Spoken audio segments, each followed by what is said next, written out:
station that's on your side. This is News 12, First at 5.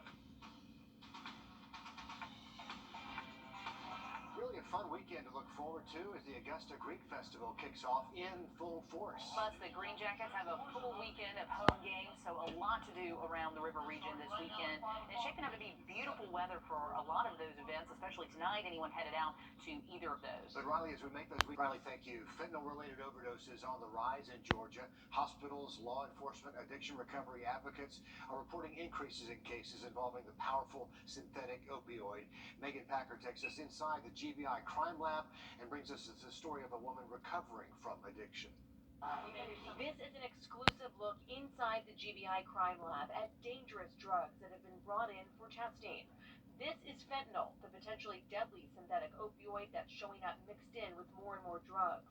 The Crime Lab has seen an 80% increase in fentanyl results in the last year. It's showing up in what the GBI calls a disturbing trend of purple heroin and in counterfeit pills. But that's not all. Anything that anybody buys has the potential to have fentanyl in it.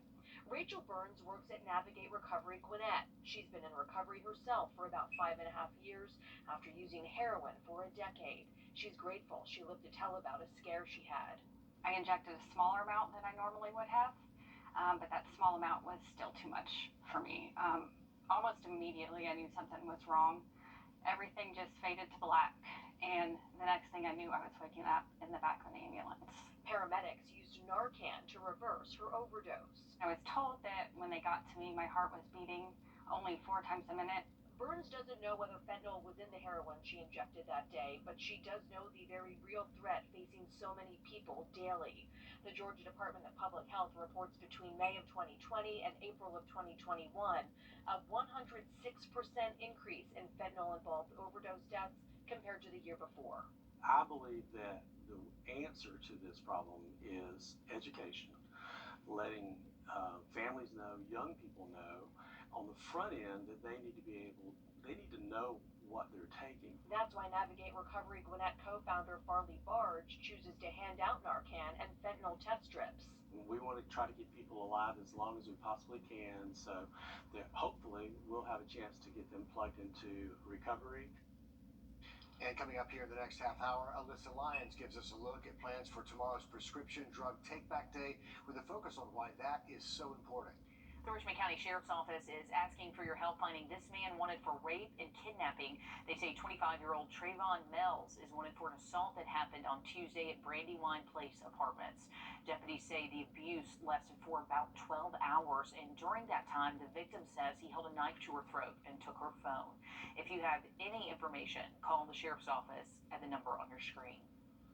No one is hurt after a crash involving a school bus, thankfully, this morning. It happened on Mike Paget Highway right here at the intersection of Union Cemetery Road.